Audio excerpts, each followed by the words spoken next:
una historia de esta humanidad, de este juego, un nivel tan, pero tan profundo, que realmente es maravilloso saberlo. Y aparte es necesario. Porque si yo tomo conciencia de dónde estoy, por qué estoy, cómo quedé acá y cómo tengo que salir, que es lo más importante, yo le empiezo a encontrar un sentido a la vida totalmente distinto. Y no solamente que perdiste, como dijo mamá acá, familias, has tenido que dejar tu casa, has perdido tu cuerpo. Y no es un dato menor, porque no era cualquier cuerpo. Descendientes que habían sobrevivido de la segunda venida del maestro y de la maestra, junto con otros grandes adeptos e iniciados, fueron los que fueron donando sus cuerpos para que vayan naciendo de útero materno distintas personas que iban a formar la genealogía que dieron y donaron los cuerpos físicos de donde nacieron Jesús, Tomás, María, Rebeca y todos los que ya conocemos y los que van a conocer ahora en el tercer libro que se van a querer morir.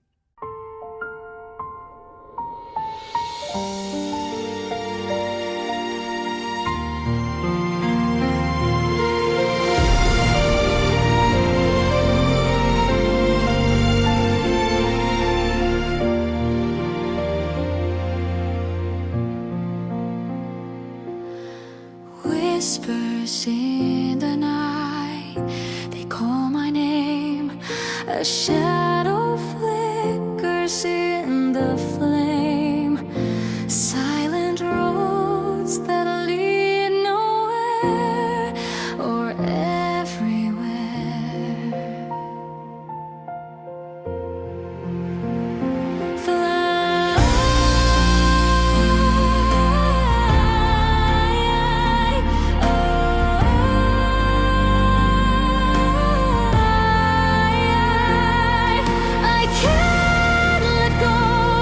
Chasing dreams through the falling snow.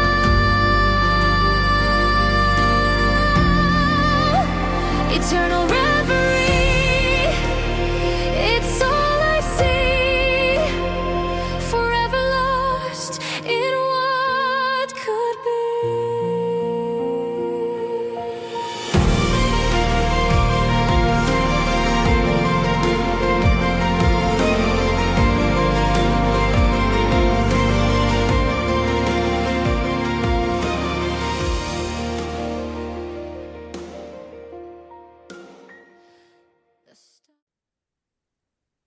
Hola, buenas noches a todos, bienvenidos una vez más a Despertar esta Inconsciencia, acá nuevamente con nuestro gran amigo Gerardo Curio, que aceptó una vez más estar con nosotras y continuar con lo que ya venimos desarrollando, que es el origen, siempre comentarios de mucho apoyo hacia Gerardo, con su saber, con su conocimiento, desde el lado donde él lo aborda el tema, que es desde yo lo viví, yo lo sé porque ahí estuve ahí. Y bueno, la gente siempre tiene una muy buena repercusión en nuestra comunidad, así que te damos la bienvenida, Gerardo, para continuar con este viaje que es totalmente mágico. Gracias por haber aceptado una vez más, Gerardo. Un placer. ¿Qué tal, Romy, Martita, querida? ¿Cómo están? ¿Todo bien? Tanto Hola, tiempo, ¿no? Gera. Sí, sí. Gracias por la Y invitación nuevamente. muy ansiosas esperando este día. Me imagino. Vamos entonces, no hagamos esperar a la gente, vamos para adelante. No, Vamos a ver qué eh, podemos decir hoy. antes de que arranquemos, me da mucha curiosidad porque vos siempre tenés unos fondos divinos y hoy nos estás dando como una primicia, al menos en nuestro programa. Veo dos niños que tenés ahí atrás, hermosos. ¿Tienen algún significado en especial? Porque Muy no pones observadoras imagen. están hoy, ¿eh? Ya arrancamos a full. Sí, bueno, esos dos niños que se encuentran aquí atrás, obviamente que el que está adelante es el gran maestro. Ahí está Jesús y Tomás a los 12 años en el templo, que es una de las pocas cosas que, digamos, a través de la Biblia nos han hecho conocer, ¿no? A los 12 años, cuando supuestamente Jesús se perdió en el templo y los padres lo encontraron, porque la gente en la calle le decía que había un niño hablando, dando cátedra en el templo mayor, y bueno, nunca fue un niño, siempre estaban juntos. Tomás jamás lo dejaba a Jesús ni a sol ni a sombra. Así que ese que se ve parado atrás con cara de serio, porque Tomás por lo general estaba siempre serio, ese es Tomás y el que está adelante es el maestro a los 12 años, dejando obviamente a los grandes maestros a esa edad con la boca abierta en el templo, con tanta sabiduría que tenía que era imposible contenerla. Y cuando empezaba a hablar, no querías que se contenga, justamente, querías que no pare de hablar. Así que esos dos son los dos gemelos ahí a los 12 años, dentro del templo. Templo que el día de la crucifixión se rajó en la mitad, ¿no? Completamente. Pisos, techos, paredes, todo. Wow. Ya empezamos, Ya ya empezamos empezamos. fuerte, ¿eh? Ya empezamos Bien, alto. alto, Hoy bien, vamos a tener que hacer 5 goles por lo menos entonces. Si ya bien. empezamos en los primeros 5 minutos haciendo el primero, no quiero pensar lo que viene en los otros 4. Vos dijiste recién que estos dos chicos, que no eran chicos, los dejaban boquiabiertos. ¿Qué es lo que ellos decían para que semejante cantidad de gente quedara boquiabierta con estos dos chicos? ¿Qué es lo que Bueno, hacían para que toda esta gente en algún momento y más adelante se hayan puesto en contra? Porque bien, yo creo que hubo también un tiempo que fueron muy escuchados, pero ¿qué es lo que decían para que esta gente se viera tan incómoda? bueno, Jesús siempre fue de poner incómodo a todo el mundo porque portaba con algo que es lo más importante que tenemos que utilizar cada uno de nosotros, la verdad. Entonces, la verdad incomoda, porque la verdad tiene una particularidad muy especial, que por eso yo amo el despertar de la conciencia, que lo que tiene justamente la verdad es marcarte el camino. Pero el camino a dónde, dirá uno, ¿no? Porque tampoco se trata de salir. Salir de acá sin encontrar el sentido de por qué tenemos que salir de acá no sirve. Entonces, la humanidad, desde que es humanidad, que quiere salir de este lugar sin saber realmente cuál es, porque se siente atrapada. Y uno se siente atrapado cuando no puede desarrollar su vida por completo o no puede desarrollar lo que quiere hacer para ser feliz. Entonces, como la humanidad no vive en felicidad, y mucho menos en esa época, uno quiere encontrar la forma de salir del estado en el cual no puede vivir en felicidad. Entonces el maestro era un especialista en enseñarles y mostrarles el camino para salir, pero de la mano de la verdad, sin engaños, sin promesas falsas. Ya a los 12 años él tenía la capacidad de mostrarte la verdad y refregarle a estos monstruos la verdad en la cara, que era que no dependíamos absolutamente de nada ni de nadie, que Dios estaba en absolutamente todo lo creado y todo lo creado era Dios, que no necesitábamos entrar en trance ni ningún tipo de momento muy especial y profundo para ponernos en contacto con la creación, que no necesitábamos a nada ni a nadie, y obviamente que estos monstruos que tenían todo el poder del mundo, porque realmente lo tenían, lo tienen y lo van a seguir teniendo, porque este nivel del juego es para eso. O sea, entonces, ¿qué hacía el maestro? Darnos comprensión.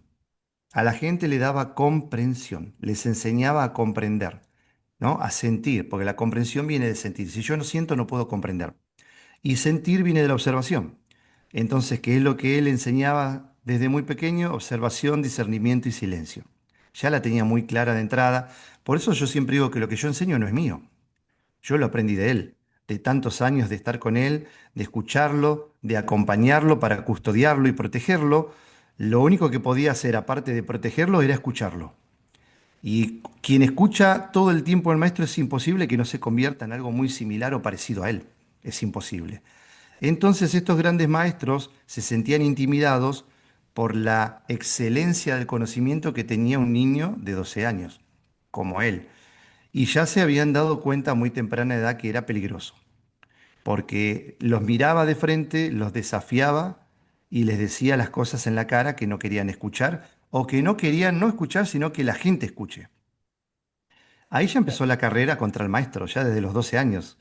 Entonces, como el maestro se dedicaba a hacer su trabajo, Tomás también se dedicaba a hacer su trabajo y cada vez que lo escuchaba hablar al maestro, se preguntaba, esto se va a poner complicado, porque si ya desde muy pequeño se está complicando, cuando sea más grande va a estar muy complicado. Así que entonces los planes de cuidado del maestro fueron cambiando constantemente. a medida que él iba creciendo espiritualmente y que su mensaje era cada vez más poderoso, la gente de la que teníamos que rodearnos y las cosas que teníamos que activar eran más poderosas todavía. Entonces el plan vivía cambiando constantemente, porque el maestro cambiaba constantemente. Y él cambiaba y crecía un paso agigantado que era no difícil, era casi imposible seguirlo. Casi imposible seguirlo. Entonces ahí sentí el primer momento de maestros como él. Nunca hubo discípulos que no entendieron y que no comprendían y que había que hablarle en parábolas porque de otra manera no iban a entender lo que él decía. No, eso es una gran mentira. Desde el primer momento, toda la gente que formó parte del equipo del maestro fue gente sumamente preparada. Sumamente preparada. Yo quiero detener un segundito acá antes de seguir avanzando. ¿Cuántas veces es que se hizo, digamos, la preparación para la misión de Jesús? Yo siento como que hubieron varios intentos, no todos llegaron a buen puerto. Quería saber, o sea, cómo fue ese desarrollo, esa falla y error, ¿no? En lo que es la misión de Jesús. Vamos a arrancar, digamos, las veces que se intentó, digamos, de que este proyecto llegara a su meta, antes, digamos, de seguir desarrollando el que fue, digamos, enteramente y tuvo un buen desarrollo y un buen final, el final deseado, ¿no? El que tenía que ser. Bien. Bueno, el maestro tuvo 4 encarnaciones acá y la maestra 3. ¿Por qué él una más? Porque él fue el que vino con el contingente la primera vez, donde vino con todo su equipo de trabajo, entre los que había grandes científicos que formaban parte del equipo del maestro y del padre del maestro también. Esa fue la primera venida de él, donde se hizo una pequeña prueba con cuerpos físicos de quinta dimensión para bajar a tercera dimensión, que es en el segundo libro, donde contamos con muchísima profundidad todos los problemas que esos cuerpos físicos tuvieron para adaptarse a este nivel de conciencia o de energía. Esa fue la primera. Luego de esa fue la primer planificación, o sea, primer reencarnación totalmente consciente con la maestra, que fue para ver cómo ahora sí los cuerpos físicos se adaptaban a la energía y estudiar cómo la energía trabajaba en un cuerpo físico de tercera dimensión. ¿Por qué? Dirá uno, porque si el maestro era quien era, ¿qué necesidad tenía de tener un cuerpo de tercera dimensión? ¿Por qué no venía con un cuerpo superior que hubiese sido todo mucho más fácil y más sencillo? Bueno, porque la razón es el famoso séptimo autotergamiento de Nevadón. No olvidemos que Yoshua, el maestro, fuera de este lugar, pertenece a descendencia directa de Nevadón. Él viene descendiente en línea directa de Nevadón, que hasta ese momento era quien estaba tratando de ser el regente administrativo de este lugar, que todavía no lo era, de este universo local. Entonces, ¿qué era lo que tenía que suceder? Para poder llegar a la gran maestría de maestrías, que es el séptimo autotergamiento, no Nevadón, sino el descendiente directo en la línea que se está ejecutando la última programación, que es acá, en la tercera dimensión, tenía que ser llevada adelante por un descendiente directo de él, pero no por Nevadón. Y esto es un concepto, para mi forma de ver, equivocado, porque muchos hablan de que Jesús era Nevadón, que Jesús era el arcángel Miguel y demás, y eso es un error de concepto. Nevadón es Nevadón, el arcángel Miguel es Miguel, o Miguelito para los amigos. Pero Jesús era Jesús. ¿Era familiar de ellos? Sí, descendiente directo, pero no era ninguno de ellos, como tampoco Sananda. O sea, su padre era Lord Sananda, que ya estamos hablando que es un principado. Entonces, vienen de familias reales, obviamente. Nunca fueron castas humildes, como se lo quiso hacer pasar acá también, ¿no? Que nacimos en el pesebre, entre la paja y los animales y todo eso, es una gran mentira, que nunca sucedió. Entonces, lo que sucedía es que él tenía que hacer el séptimo autotergamiento dentro de su gran proyecto. ¿Cuál era el gran proyecto? El cuerpo humano. La raza humana, en realidad, más que el cuerpo, era la raza humana. Entonces, para que él pueda tener el séptimo autootorgamiento, tenía que estar dentro de un cuerpo físico, al igual que vos, que yo y que cualquier persona. El tema era cómo contenemos semejante cantidad de energía para poder estar en un cuerpo físico. Y uno dirá, ¿por qué tanta energía si nos fractalizamos? Si cada uno de nosotros nos fractalizamos para estar acá, ¿por qué él no se fractaliza? Bueno, porque lo que hay que hacer justamente es, con el conocimiento completo de quién es él, ser un hombre entre los hombres sin utilizar absolutamente nada del conocimiento que él tiene. Entonces, si yo tengo que cargar con una misión sin saber quién soy, es muy sencillo ser hombre entre los hombres. Pero si yo cargo con toda la información completa de quién soy, qué estoy haciendo acá, para qué estoy haciendo acá, y no puedo usar absolutamente nada de lo que cargo, es mil veces más difícil ser un hombre entre los hombres. Esa es la razón por la cual él sí tenía conciencia completa de nacer. Igual que yo, igual que todos los que trabajamos en la misión, salvo alguno que otro que tenía que ir recuperando su conciencia de a poco. Entonces, esa encarnación de ellos dos era para ver cómo podían calibrar la energía, porque no se olviden que la energía es conocimiento. El conocimiento es carga eléctrica, es potencial. Cuanto más conocimiento tengo, sin estar coartado o sin estar fragmentado, es carga de energía. Por eso nosotros, para poder descender a la materia, tenemos que fragmentar nuestra energía para poder estar en un cuerpo humano. ¿Cómo hace un ser de esa característica sin fragmentarse para tener semejante cantidad de carga eléctrica dentro de un cuerpo físico? Esas eran las pruebas de las reencarnaciones de ellos dos. Ver cómo ese cuerpo se calibraba, cómo lo soportaba, cómo el alma soportaba ese cuerpo físico. En ese trabajo de la primera encarnación juntos fueron asesinados. Porque Sgard en esa encarnación, después de la primera venida del maestro, no participó. Estuvo, sí, y muy cerca, pero no participó como agente de seguridad, porque impusieron ciertas reglas, ciertas normas para estar con el maestro en cuanto a seguridad, que Edgar no estuvo de acuerdo. No estuvo de acuerdo para nada. Y como era un cabezón, y siempre fue un cabezón, como no se hacía como él lo quería hacer, dijo: yo no voy a participar de esto porque no va a terminar bien. Entonces él estaba en contra en ese momento de la Confederación, que la Confederación era la que en ese momento organizaba las misiones junto con Sanat Kumara. Entonces Edgar no participó de eso y como terminó todo, matándolo a él, a ella y a su familia. Luego vino la segunda encarnación de ellos, que fue en una zona muy especial, muy particular, donde había muchos templos muy lindos, muy hermosos, muy bien decorados, con grandes maestros. En ese lugar ellos también vivieron unos cuantos años, llegaron a ser adultos, también con hijos, tuvieron descendencia. Parte de esa descendencia continuó, pero ellos otra vez nuevamente fueron encontrados y asesinados.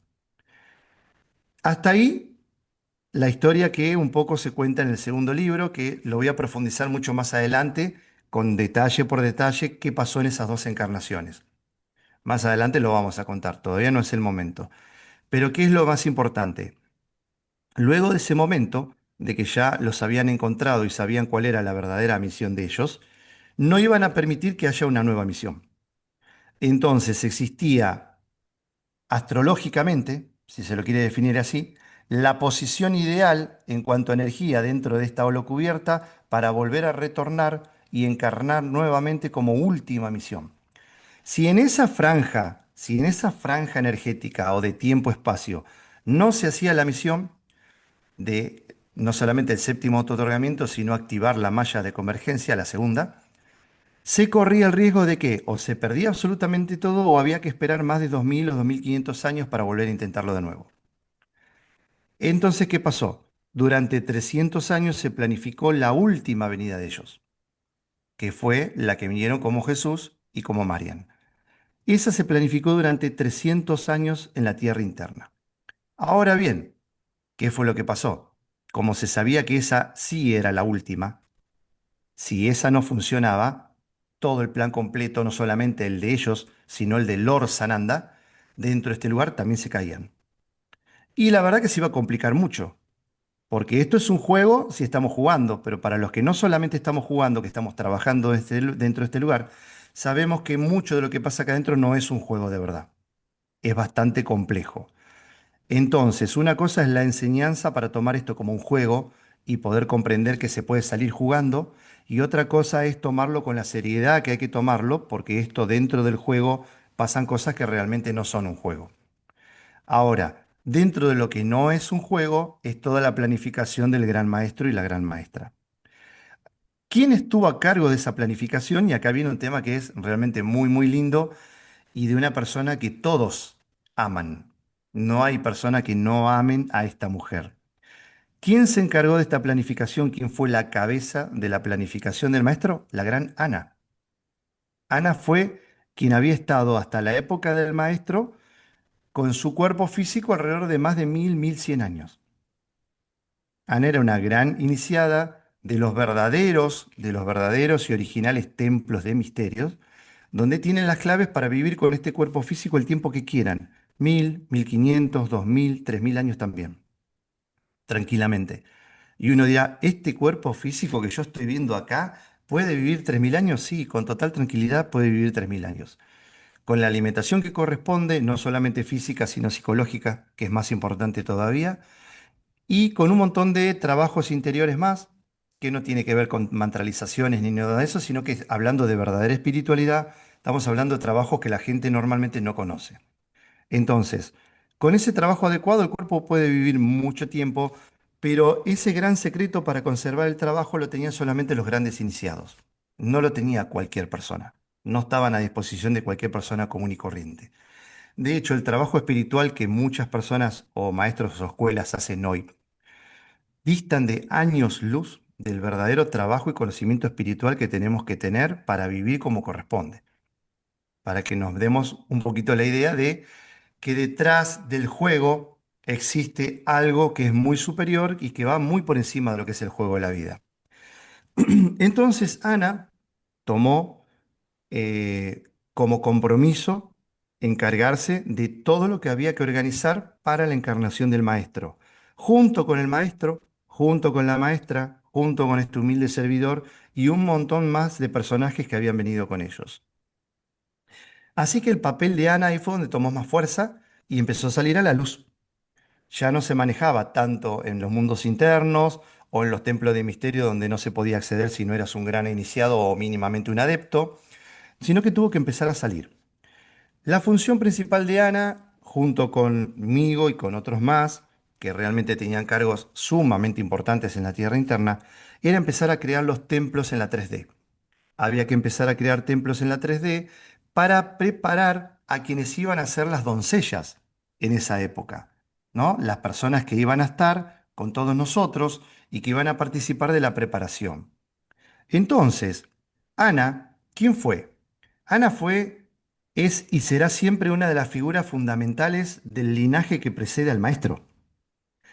En la genealogía que construimos nosotros en el camino del maestro, en el tercer libro, aparece como una raíz esencial del árbol familiar y espiritual que más adelante, posteriormente, conduce hasta Mariana, que es la madre de Jesús y de Tomás, que se la conoce como María Ana. Entonces, María Ana fue Mariana, que es el verdadero nombre de ella. Ana, junto con Joaquín, que fue su último marido, ya en los últimos tiempos, formaron una de las primeras grandes ramas del linaje que se desarrolla en el libro. Entonces, de esa manera empieza el personaje de Ana a tomar un papel mucho más preponderante. Entonces, Ana representa mucho más que un personaje genealógico. Ana es la transmisora y la custodia del linaje del maestro, especialmente a través de dónde, de la línea femenina. Y acá nos vamos a empezar a dar cuenta, chicas, de la importancia de la energía femenina. Pero acá vamos a detenernos. Porque en este punto, donde empezamos a traer una información totalmente distinta, el ser humano tiene la capacidad de tergiversar las cosas y de llevarlas al punto que a él le interesan. Y estamos hablando de energía femenina y no de feminismo. Tengamos mucho cuidado con esto. Esto no es feminismo, esto es energía femenina. Como energía femenina, ella fue la cabeza de la custodia del linaje. Su descendencia continúa hasta el día de hoy, para que nos demos una idea. María Ana, que fue como se la como se la conoció íntimamente en los templos, pero Mariana fue el nombre para la realidad, para la 3D, fue la madre de Jesús y fue la madre de Tomás. Por lo tanto, cuando hablamos de Jesús y hablamos de Tomás, su historia comienza con su nacimiento, que es lo que nosotros creemos, pero para los que manejamos otro tipo de información sabemos que su historia no comienza con el nacimiento. Existe toda una preparación familiar y espiritual anterior, y Ana ocupa un lugar central en esa preparación, que empezó hace 300 años atrás, antes de que el maestro viniera nuevamente. En nuestra narrativa, en lo que es el camino del maestro, el último libro, el tercer libro, el linaje debe entenderse como una estructura viva. Y uno dirá, ¿qué es una estructura viva? Bueno, una estructura viva es una estructura donde tanto los hombres como las mujeres cumplen funciones diferentes pero complementarias, dentro de un mismo propósito, dentro de una misma misión. Ana es particularmente importante porque permite explicar que las mujeres no fueron personajes secundarios. Nunca fueron personajes secundarios en la vida del maestro. Entonces, si no fueron un papel o un personaje secundario, ¿qué es lo que fueron? Bueno, fueron transmisoras, protectoras y sostenedoras de una gran parte del conocimiento de la misión y del linaje que iba a formar parte de la encarnación de estos grandes maestros para estar con ellos. Esa línea femenina, después, mucho después, adquiere una importancia enorme con Mariana. Y Mariana también se empieza a juntar con Mariam, que quien es Mariam es nuestra querida María Magdalena, junto con Rebeca, la mujer de Tomás, y el resto de las mujeres, que es grandísimo y que en el libro El Camino del Maestro ya estamos empezando a mencionar con nombre y apellido, y estamos diciendo quiénes son también. Son estas grandes doncellas que se formaron con Ana y con otros grandes maestros también y adeptos. Para comprender verdaderamente la historia de Jesús y de Tomás, no podemos comenzar en Jesús y en Tomás. Tenemos que retroceder varias generaciones para atrás. Y en ese retroceder, Ana forma parte de esa raíz silenciosa que preparó todo lo que es el terreno para todo lo que iba a venir después. Entonces tenemos que comprender lo que es una descendencia, un linaje vivo, que tiene que ver con la preparación de todos esos grandes maestros que se donaron.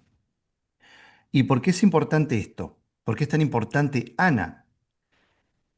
La respuesta más corta que podría llegar a darles de por qué Ana es tan importante es porque representa la raíz de un linaje que no solamente transmite sangre, sino que también transmite conocimiento, transmite preparación y transmite propósito, que es muy importante.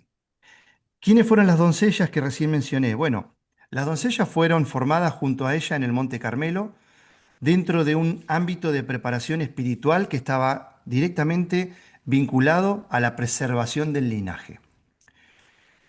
¿Qué es la preservación del linaje? No solamente estamos hablando de Jesús y de María Magdalena, porque la preservación del linaje es mucho más profundo. Ana no fue una mujer elegida al azar. Desde joven formó parte de un grupo de doncellas que fueron preparadas en el Monte Carmelo. Ahí, ¿qué fue lo que sucedió? Recibieron una formación que trascendía completamente la educación habitual de una mujer de esa época. Disciplina espiritual, conocimiento, trabajo interior, preparación para custodiar un linaje que debía continuar a través de muchísimas generaciones. Entonces nos vamos dando cuenta que esta preparación de tantos años incluye un montón de consignas realmente muy, pero muy profundas y puntos que había que respetar para que todo llegue a buen puerto. El punto importante es que no todas las doncellas cumplían necesariamente la misma misión o la misma función. La preparación constituía un proceso previo, formaba parte de un proceso muy complejo. Posteriormente a esa formación, muchas de las mujeres adquirían responsabilidades específicas dentro del linaje. O sea, según su crecimiento espiritual durante estos 300 años en distintas reencarnaciones, eso iba preparando a cada una de las doncellas para ver cuál era el papel preponderante que iban a jugar al lado del gran maestro y de la gran maestra. Entonces vamos dándonos cuenta cómo esos 300 años no solamente fue la formación de un linaje en cuanto a genética, ¿no? En cuanto a cuerpo físico que iban a ocupar, sino a cuáles iban a ser las responsabilidades que cada uno de esos maestros y maestras fueron desarrollando en tantas encarnaciones. Y así fue que hasta último momento, los nacimientos de quienes iban a ser las doncellas, ya que estamos hablando de la línea energética femenina, quienes iban a ser las doncellas más importantes alrededor de la vida de ellos, se fue definiendo en los últimos años de preparaciones de ellas dentro del Carmel. Y desde Ana podemos enlazar inmediatamente con Mariana, mostrando que esa preparación no tenía solamente que terminar en una sola mujer, como por ejemplo Mariana o María Magdalena, sino que forma parte de una cadena de generaciones que finalmente desembocan en el nacimiento de los maestros. Y de esa forma nos vamos a dar cuenta que todo este gran linaje fue una preparación increíble, no solamente en los mundos internos, sino que tuvo que tomar tierra, tuvo que tocar tierra. De la misma forma que yo digo que el maestro tocó tierra para hacerse hombre entre los hombres, todos estos maestros y maestras tuvieron que tocar tierra también para jugar un papel preponderante en la vida de ellos. Ahora hay un tema muy lindo también, todos los temas son maravillosos. Pero hay un tema que es muy importante. Y uno dice, ok, perfecto. Lo que nos estás contando es entendible. Hasta ahí vamos bárbaro. ¿De dónde vinieron todos estos seres que Mm. vos decís que fueron 1000? Que vamos a hacer un acto de fe, vamos a creer que fueron 1000. Bueno, crean que fueron 1000, porque tal vez fueron incluso hasta un poquito más. Pero vamos a redondear en 1000. ¿De dónde vinieron todos estos seres si nosotros acá realmente estábamos atravesando por una etapa de inconsciencia tan profunda, de oscuridad tan profunda, en donde estaban guardados todas estas personas? Bueno, muchos de los maestros que se donaron, y acá vamos a entender y vamos a comprender profundamente qué es el verdadero significado de sacrificio por la humanidad, que no tiene nada que ver con morir. El verdadero sacrificio de la humanidad está en descender para formar parte de algo que yo atravesé ya hace muchísimo tiempo y que no tengo necesidad de volver a vivirlo otra vez. Pero lo hago para formar parte de un plan que, si ese plan sale bien, nos vamos a beneficiar todos en todas las dimensiones dentro de este maravilloso juego. Por eso fue que grandes maestros que vinieron acá y se donaron para formar parte de esta experiencia eran maestros que ya habían atravesado la 3D, habían ascendido a niveles superiores del juego, estaban en la quinta, sexta y muy poquitos en la séptima dimensión, que ya la que es nos preparamos para salir de este lugar. Todos esos grandes maestros que ya estaban siendo examinados en la última etapa de su incursión, decidieron descender y donarse para correr el riesgo de, mientras estaban en la 3D con el maestro, poder quedar atrapados de nuevo. Porque la energía que se maneja acá es tan delicada, para no decir baja, porque no se trata de baja energía, sino que es una energía muy delicada, que cuando yo estoy tan acostumbrado a vivir ya con experiencias mucho más elevadas del ser, tener que bajar a trabajar en un lugar tan complejo energéticamente, me obliga a mí a tener que adaptar toda mi estructura espiritual nuevamente a un lugar inferior. Eso es lo que hace que el descenso de la materia sea tan complejo y a mí me deje atrapado. Entonces, muchos de los grandes personajes que estuvieron al lado del maestro fueron estos seres, y quienes hoy estamos acá también representando muchos papeles, como yo, como ustedes y como tantos otros del otro lado, que a través de la lectura de lo que está en estos libros van despertando porque van sintiendo que les late el corazón. Como mucha gente me dice, yo no puedo creer lo que estoy sintiendo cuando estoy leyendo. La verdad que no lo puedo creer. Y muchos me vuelven a decir lo mismo. Yo doy fe que esto que está escrito en estos libros yo no lo leí jamás en ningún lado. Y mirá que a mí me gusta leer y me meto en todos lados y esto no lo leí nunca. Y hay gente que ya hace poquitos días empezó a leer el tercer libro y no paran de llorar. ¿Y por qué no paran de llorar? Porque el corazón late fuerte cuando me encuentro con una información que es mía. Claro, obviamente. Y cuando me encuentro con información que es mía, no puedo mirar más para el costado.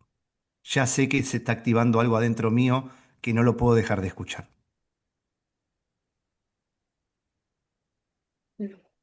Es un poco esto, hablando de llorar, yo ya arranqué.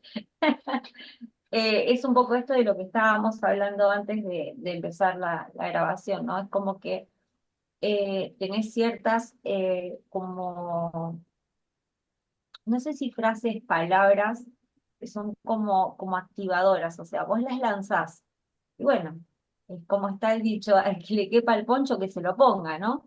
Y esas frases son las que nos hacen como un retumbe adentro, en donde se te mueve todo, digamos, la parte claramente el corazón, pero a su vez sentís como, ¿cómo te puedo explicar? Es muy fuerte, es demasiado fuerte lo que se siente. Eh, no se siente revelador, porque se siente como hasta conocido o familiar, pero es empezar a poner como las piezas que uno por ahí tenía como medio ahí dando vueltas y no sabía dónde, y como que venís vos y empezás a poner un orden. Y claro, cuando la pieza encaja, que vos justamente como que lanzás una frase o lanzás algo de lo que pasó, y a uno se le acomoda la pieza adentro,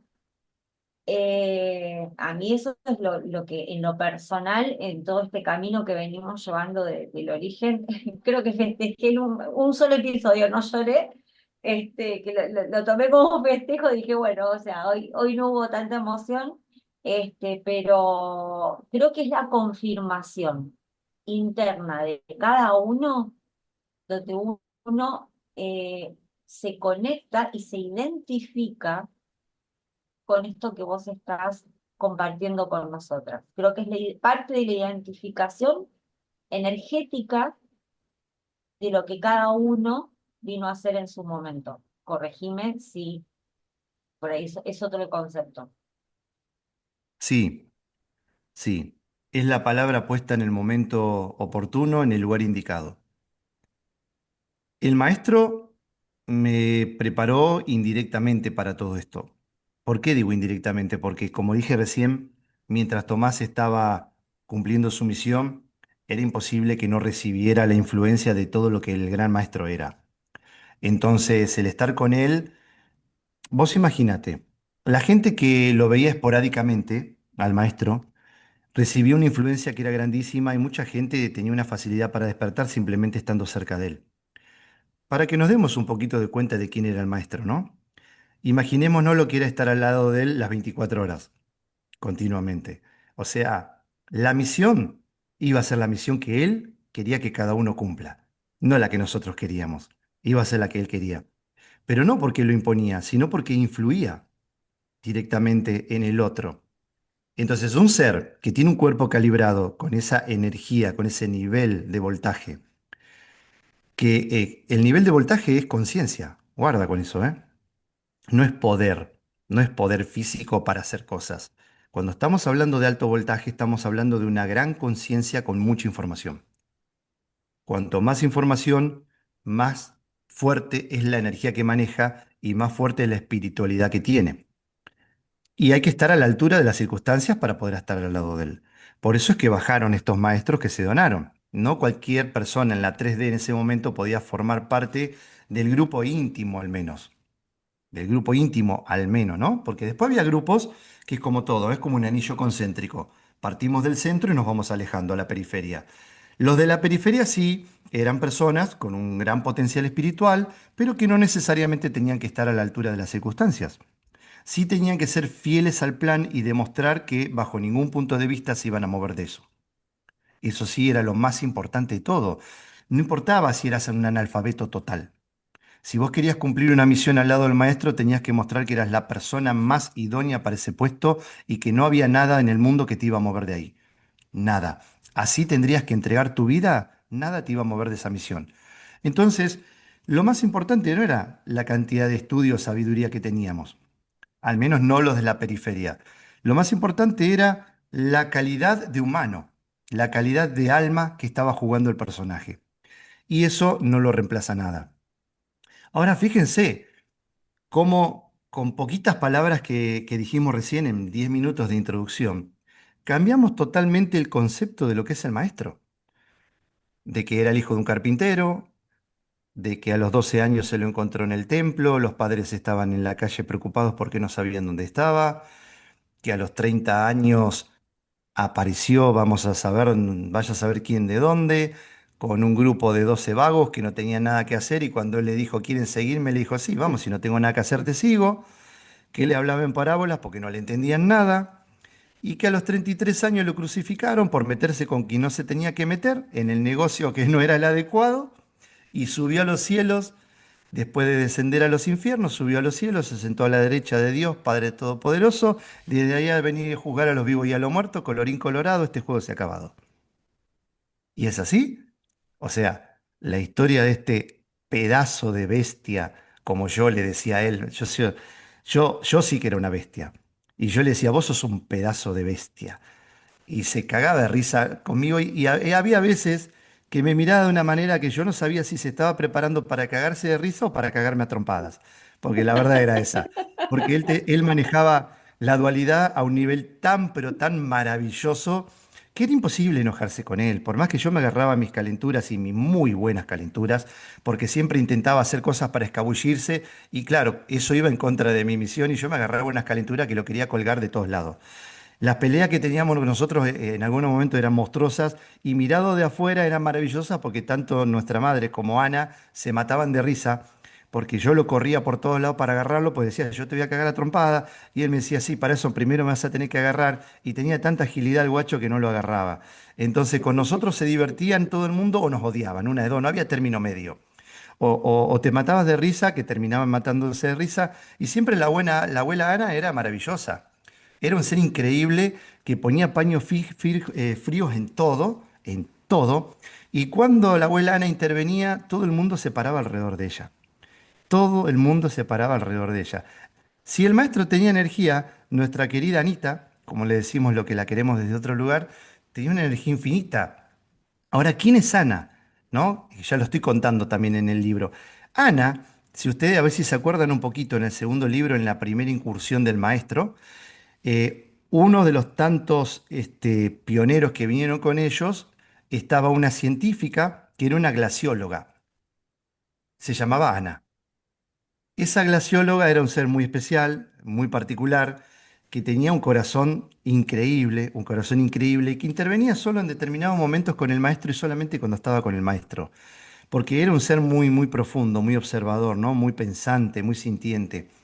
Ana, la glacióloga, fue una de los pocos seres que cuando los maestros se fueron y Esgar dijo, yo me quedo, ella levantó la mano y dijo, yo me quedo con Esgar.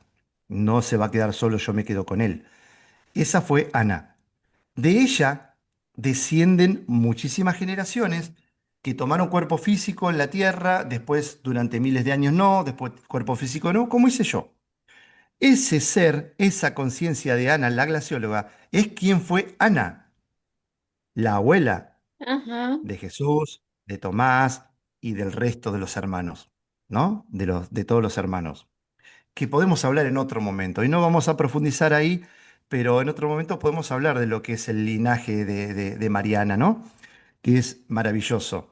Entonces, fíjense cómo quien fue la portadora y del linaje crístico femenino, de la parte de la energía femenina, tuvo que ser alguien que no solamente encarnó acá, sino que conocía este lugar con tanta profundidad como yo, para hacerse cargo de una función tan importante que no se fue preparar al maestro, fue preparar a la maestra. Mirá. Bueno, yo voy a confesar algo, doña Rosa. Llevo el libro por la mitad, el segundo, y sé de lo que está hablando. Por favor, no dejen de comprar el libro porque está espectacular. Pero empiecen ya por el uno, ¿eh? Hay que hacer los deberes.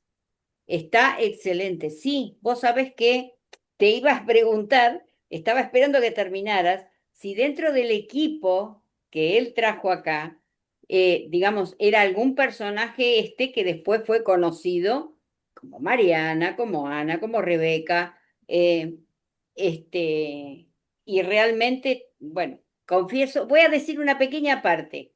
Hay una parte que Sgar se enoja con esa Ana glacióloga porque Sí, le sí. ocultan algo a Edgar. Así que lean el libro. Y si hay algo que a Esgar no le podés hacer es ocultar la información. O sea, no lo vemos a Gerardo hoy. Veamos a Esgar como primera encarnación de él cuando vino con el maestro, que tenía a cargo una misión que no quiso, porque la verdad hay que decirla. Él no quiso esa misión, se la impusieron. y la tuvo que acatar porque también recibía órdenes, obviamente, no era un ser supremo. Y sí, se encabronaba mucho, se enojaba mucho, Scar, era bastante saltarín con ese tema de enojarse.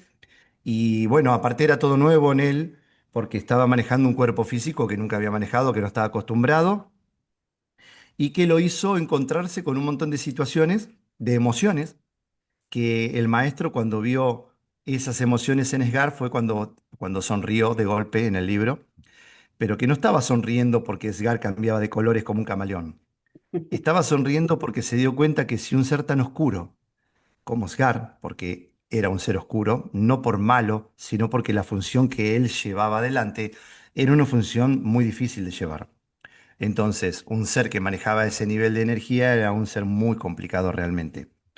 Si él, ya dentro de un cuerpo físico, había empezado al poquito tiempo de descender a experimentar experiencias a nivel de conciencia muy profunda, que eran emociones, el cuerpo del maestro estaba cumpliendo la función para lo cual fue genéticamente creado. Que cualquier tipo de conciencia, sin importar de dónde proviene, puede experimentar dentro de ese cuerpo físico y poder alcanzar la, la más grande de las alturas, que es la cristificación.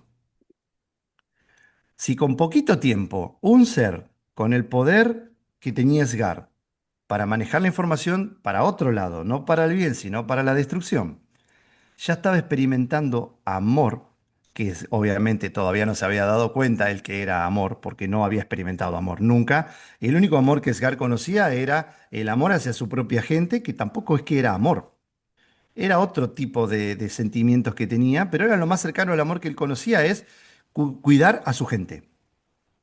Después, no te pongas adelante de él, no te cruces adelante de él, porque desapareces en un segundo.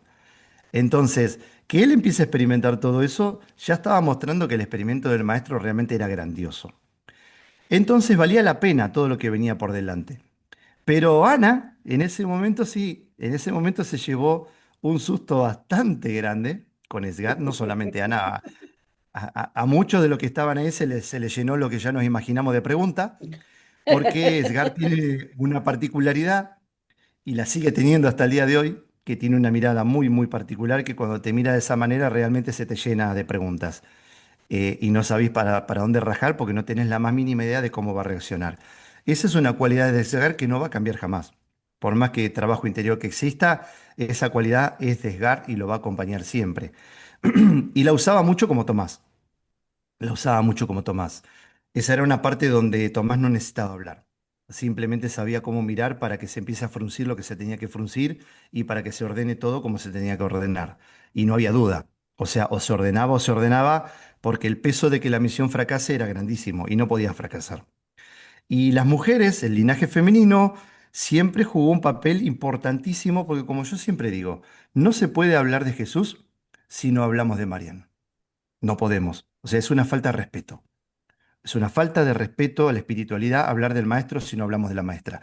Porque no hay hombre si no hay mujer. Y no hay mujer si no hay hombre. Entonces, para que haya un buen hombre, tiene que haber una gran mujer detrás de él. Eso fue siempre así. Y como él era un hombre gigantesco, no era un gran hombre, era un hombre gigantesco, vamos dándonos cuenta qué categoría de mujer había al lado de él.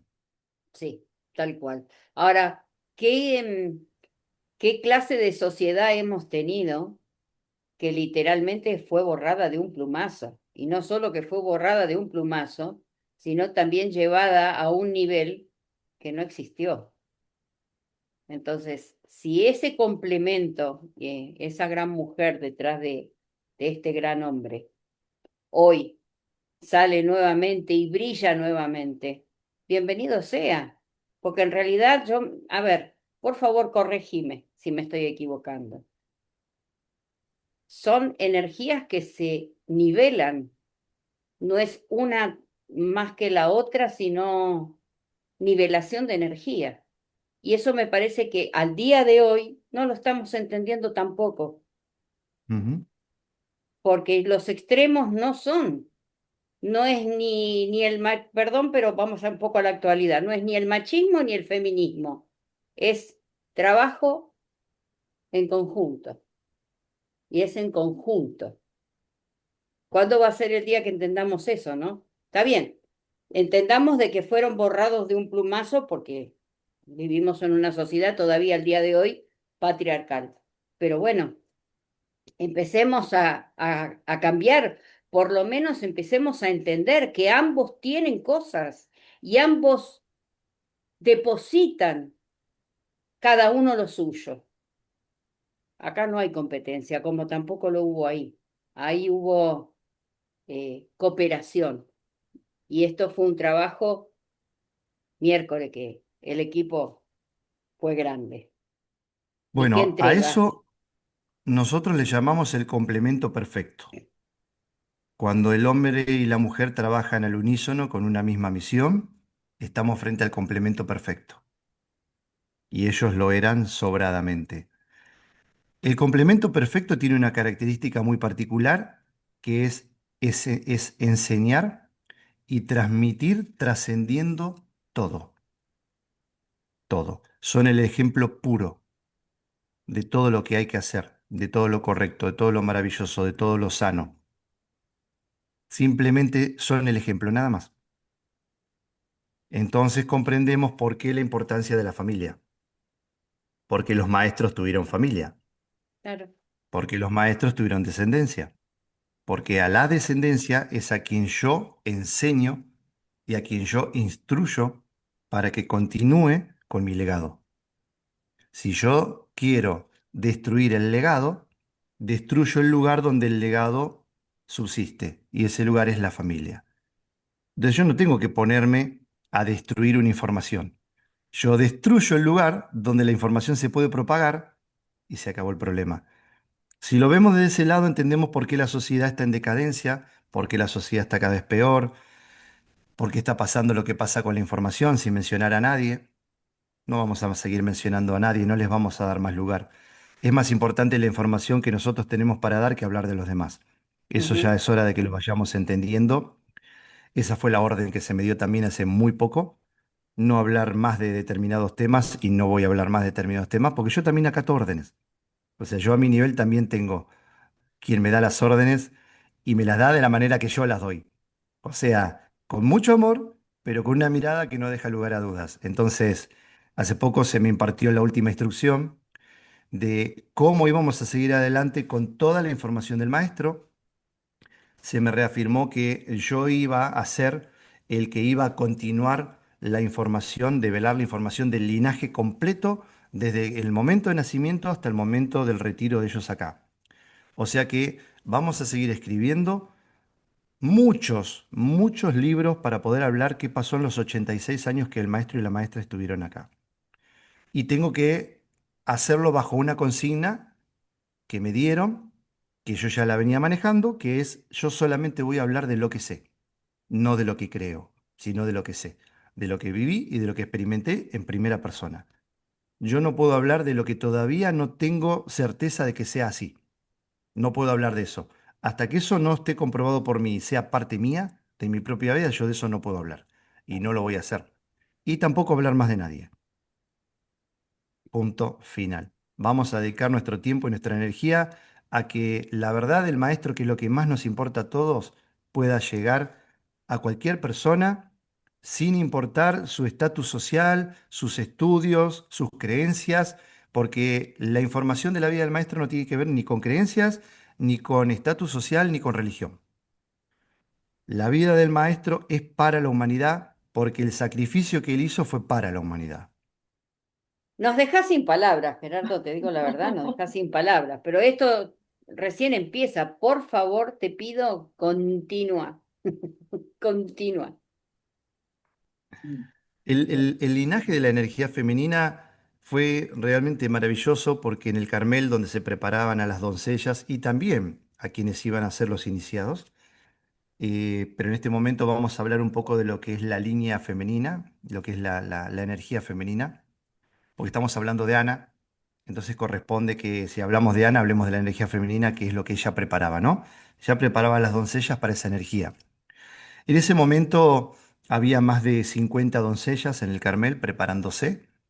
La gran mayoría descendientes de los templos y escuelas de misterio más grandes en toda esta holocubierta completa, todas, venían de linajes de familias que ya eran maestros de templos, los padres de ellos también. Esto lo digo como una nota de color para que nos vayamos dando cuenta que alrededor del maestro no había nada improvisado, nada improvisado. No había personas que él fue recolectando en su camino, pescadores que no entendían absolutamente nada y que no tenían nada que hacer. Eso es la mentira de las mentiras. El concilio de Nicea se encargó de construir la información o la narrativa que se iba a manejar hasta el día de hoy y por mucho tiempo más todavía, porque esa planificación fue hecha por personas que pueden vivir en su cuerpo físico durante mucho tiempo también. Entonces, no solamente las blancas juegan acá, sino que las negras también. Y los recursos que tienen las blancas también lo tienen las negras. Y estos seres controladores siguen estando con el mismo cuerpo físico hoy que estuvieron en la época del maestro. Ujú, Guarda con eso. Entonces, son seres que hicieron una planificación para poder controlarla ellos en primera persona durante cientos o miles de años. Todo lo que viene pasando hasta el día de hoy está todo planificado al milímetro. Por ellos y por nosotros. Entonces venimos palo a palo, cabeza a cabeza. Cada movimiento de uno es mirado y contrarrestado por el movimiento del otro. Y hasta el día de hoy, ese juego de estrategia se sigue manejando. Se sigue manejando. Y necesitan ellos de nosotros, porque si nosotros dejamos de hacer nuestro trabajo, el trabajo de ellos tampoco tiene sentido, porque terminan aburriéndose, porque ellos pueden controlar y dominar a la raza humana como se les antoje y cuando quieran, en este nivel en el que estamos nosotros ahora, no en los niveles superiores, en este. Como saben que el único nivel que pueden controlar es este, van a hacer todo lo posible para que de este nivel nunca se mueva nadie. Incluso formar personas para que la divulgación que ellos hagan sea la que permita a las personas mantenerse en este nivel y no despertar.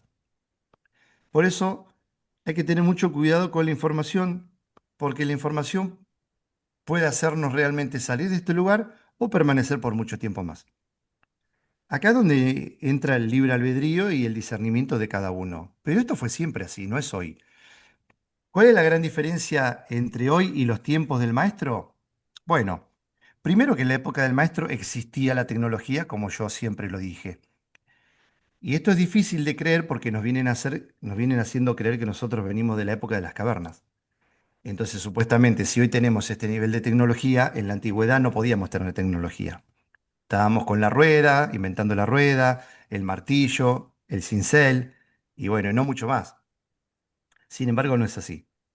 Sin embargo, existía en el maestro tecnología como existe hoy, y hay formas de comprobarlo y que mucho antes de que estuviéramos con el maestro ya existía la tecnología. Si vemos los jeroglíficos egipcios, vamos a ver que dentro de esos templos existen tablillas en donde se están dibujando naves espaciales, donde se están dibujando cohetes, donde se están dibujando computadoras, donde se están dibujando naves voladoras o motos que vuelan o autos que vuelan. Y está súper comprobado. Y estamos hablando de 5.000 años antes del maestro. Entonces, la tecnología siempre existió. El tema es que a nosotros nos van borrando de a poco la memoria, nos van implantando cada X cantidad de tiempo información nueva y los linajes para atrás no recuerdan nada. Cambian los libros, porque tienen la capacidad de cambiar los libros, pueden moverse en tiempo y espacio dentro de este juego, porque manejan esa tecnología, y hacen que la información que llegue a nosotros sea la que ellos necesitan que nosotros claro. tengamos. ¿Cuál es la información que ellos no pueden manejar y no van a poder manejar jamás? La que está de la cuarta dimensión para arriba. Esa información no la pueden manejar, no la pueden tocar. Por eso se entiende a dónde voy yo, a buscar la información para poder traerla y compartirla, y mucha gente, no solamente yo, ¿no? El tema es que esa información, claro, cuando uno quiere tratar de buscar a dónde uno se está basando, en qué bibliografía se está basando, no la encuentran, porque no está. Esa información no está. Por eso la tenemos que bajar para que todos la puedan volver a tener, que es lo que estamos haciendo. Ahora, la energía femenina desde ese momento hasta hoy sigue siendo gran parte de la energía que mantiene la malla de convergencia que el maestro activó. Entonces, como esa malla de convergencia se activa igual que el proyecto humano, con dos creadores, masculino-femenino, hombre y mujer, la información que tiene la malla de convergencia se sostiene también por masculino y femenino, hombre y mujer. No hay guerra de energías, no hay encuentro de energías, hay una compatibilidad perfecta de energías. Los iniciados trabajan siendo totalmente compatibles, no hay competencia a nivel de iniciados. La competencia entre energía masculina y femenina se genera cuando estamos frente a una sociedad que no tiene conocimiento, frente a una sociedad que está oscurecida. Entonces, hoy, ¿qué es lo que estamos viviendo? A buen entendedor, pocas palabras.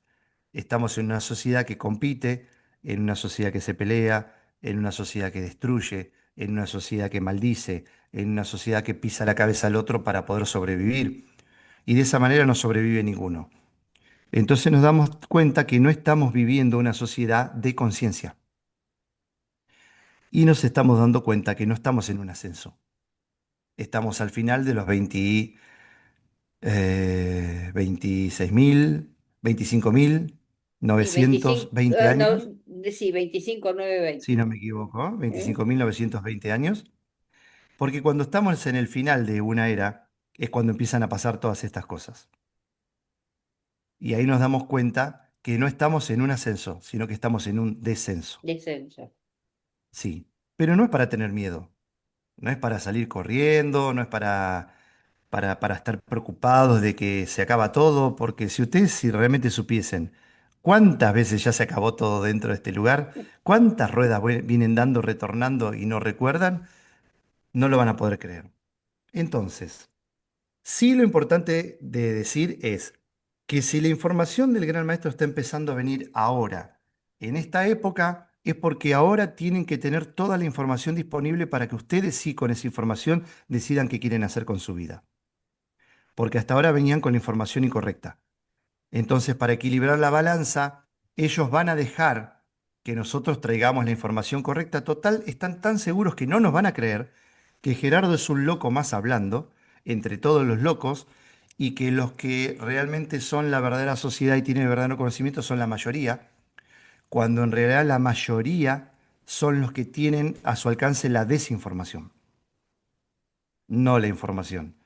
Entonces ahí nos vamos dando cuenta en qué etapa de la sociedad estamos y que tenemos ahora la posibilidad de tener en nuestras manos una información que es sumamente valiosa, que es lo que el maestro hizo durante toda su vida. Cómo él se convirtió cómo se convirtió en el hombre entre los hombres. Cómo él se convirtió en el hombre entre los hombres es lo que a él le permitió llegar a adquirir el séptimo autotergamiento de su ser. Entonces, esa información es evidentemente muy valiosa. Y esa información es la que vamos a hacer todo lo posible, si humanamente nos dejan, para ir trayéndola para que ustedes comprendan lo que es el camino del maestro. Agrego una cosita más, así muy, muy pequeñita, y me parece que perdón, estoy así como muy movilizada. La, la corroboración final de cada persona la tiene que sentir uno adentro. Es donde uno resuena acá en el corazón. Para mí esa es la mayor brújula que nosotros tenemos para que nos orienta. Esta información vibra conmigo. Esto a mí me hace sentirme como en algo, como en una información o en eventos familiares. O sea, esto a mí me resuena, no me parece. Entonces me parece que, por eso me parece que es tan importante el viaje hacia adentro, ¿no? Porque estamos acostumbrados el ser humano a colgarse del cuello de alguien que venga, que me resuelva todo, que me diga cómo lo tengo que hacer, y más, si me pone una varita en la cabeza y me lo hace por mí, fantástico, mejor así. Entonces, me parece que esto que nosotros veníamos hablando, ¿no? Tu propuesta de, yo hablo desde mi experiencia, el camino que yo seguí fue este, pero hay que trabajar. El precio es tener que trabajar. Y muchas personas les es incómodo. Mira, el otro día hablaba con mamá y le decía, te lo traigo a lo micro. Hay mucha gente que está aprendiendo hoy a escucharse y a convivir consigo mismo.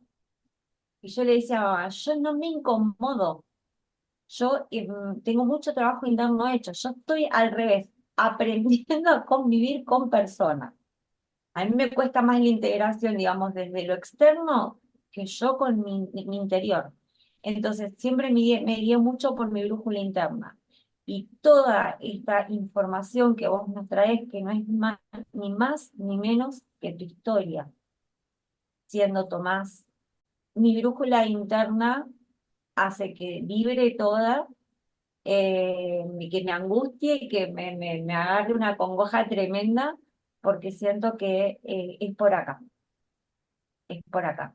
Y voy a traer algo de un poquito más adelante, donde vos dijiste, ahora entiendo por qué hay muchos seres que se autodonaron, como vos dijiste, porque es como, a ver si entendí bien, es como que ellos ya habían hasta, digamos, aprobado la asignatura, ¿no? Sin embargo, por un mayor bien, para que el plan llegara a funcionar, volvieron a recursar la materia por amor. No sé si esto es lo que yo Sí, entendí sí, bien, pero correcto, o correcto, sea, correcto. qué otro gesto podemos esperar de seres para llevar toda esta misión y que el día de hoy siga repercutiendo en nuestros corazones, ¿no? No solamente, primero hay una cuestión energética, que era lo de la malla de convergencia, que vos muy bien explicás, o sea, hay un montón de condiciones que se tenían que dar, pero realmente siento que el maestro y la maestra la frase quizás les queda muy pequeña, ¿no? Pero el sentido es, son todo lo que está bien. Y cuando entendamos eso, yo creo que la gente y el mundo va a empezar a cambiar un poco más. Este es mi pequeño aporte y mi pequeño resumen de lo que a mí me quedó y lo que yo sentí. Muy buena definición. Son el ejemplo de todo lo que está bien. No hace falta agregar ninguna palabra más. Ya lo creo. Gerardo, se nos está yendo el Mm. tiempo y todavía hay mucha tela para cortar. Yo quisiera, como hacemos siempre, que nos dejes tu última reflexión y en el próximo capítulo que vamos a tener y que creo que va a ser el último con respecto al tema del origen, creo que las preguntas van a ser más directas y obviamente ya hoy te digo que las que creas que por ahí de pronto no deben ser contestadas porque por ahí a lo mejor tienen que ver con la aparición de tu tercer ejemplar, por supuesto que lo vamos a saber respetar. Desde ya, lo único que puedo decir con todo esto es, los que no lo leyeron, compren esos libros. Es que no les va a alcanzar con una sola vez de lectura. Y si no les resuena, véanlo como una simple y hermosa historia, contada por un gran escritor que lo hizo de primera mano. Gerardo, por favor. Tenemos la oportunidad de tener a nuestro alcance una información que realmente es riquísima, riquísima, exquisita. Acaba de nacer hace unos días El Camino del Maestro a través de los ojos de Tomás y muchas veces me preguntaron, ¿y qué tiene que ver Tomás? Y yo digo todo, porque ¿quién puede hablar de él sino el que estuvo a su lado desde que nació hasta que partió? Entonces, es mucha la información que hay, vamos hacia adelante, qué pasó después de la crucifixión, a dónde fuimos, qué cosas hicimos, en qué lugares estuvimos, de quiénes nos rodeamos, cómo continuó la vida de estos seres maravillosos luego supuesta muerte en la cruz. ¿Qué pasó con toda la descendencia? Bueno, el camino del maestro va hacia adelante ahora. Vamos avanzando en el tiempo hacia adelante y vamos a ir trayendo toda la información posible de las planificaciones, de qué se hizo, en qué lugares estuvieron, con quiénes estuvieron, cómo continuó la planificación, porque el primer punto de la planificación, el más fuerte de todo, era llegar a la crucifixión. Y ahí empezaba una historia totalmente distinta. Una historia maravillosa, chicas, porque si ya nos sacamos el problema de encima crucificándolo, ¿qué pasa si ese problema entra a Jerusalén caminando de nuevo? Y esta vez no solo, sino con toda su familia, años después. ¿Qué pasa? Cuando nosotros festejamos que ese hombre entre los hombres no era tan fuerte, no era quien decía, y lo destruimos en la cruz como un ejemplo, lo pusimos en los templos como ejemplo crucificado, y de golpe aparece por Jerusalén caminando, vivo entre los vivos, hombre entre los hombres, con todo su linaje, junto a Tomás, con todo su linaje, y empezaron a caminar por todas las calles de esa tierra maravillosa que es todavía Jerusalén. ¿Qué pasa ahí? ¿Cómo reacciona el poder? ¿Cómo reaccionan los romanos? ¿Cómo reacciona el Sanedrín cuando pensaron que tenían la jugada ganada y de golpe enfrente aparece alguien que le dice jaque mate? Ese es el camino del maestro. ¿Qué pasa ahí? ¿No? Cuando movemos semejante ficha en un tablero de ajedrez que está sumamente complicado, donde parece que el jaque mate es para nosotros y de golpe aparece una ficha que no vimos, no sabemos de dónde salió ni cómo apareció, pero ahí está. Y ahí empieza una historia increíble. Realmente empieza una historia increíble que no se la pueden perder. No se la pueden perder porque el movimiento maestro a partir de ese momento es gigantesco. Lo que se mueve energéticamente y espiritualmente cuando ellos regresan a Jerusalén es imposible. Es imposible de explicar con palabras. Es muy difícil de explicar con palabras. Es un sentimiento. Quiénes aparecen, ¿no? Los personajes nuevos que aparecen, estos famosos observadores de los que yo vengo hablando, quiénes son los observadores, Eh, que es importantísimo el papel de ellos, seres que son veedores de la fuente, para que nos demos un poquito de idea del poder de estos seres, son veedores de la fuente, que ellos pueden manifestarse con cuerpo físico donde ellos quieran, como ellos quieran y cuando ellos quieran, y pueden intervenir en lo que ellos quieran y así todo no lo hacen. Entonces, ¿qué papel jugaron en el momento de la flagelación? ¿Qué papel jugaron en el momento de la crucifixión?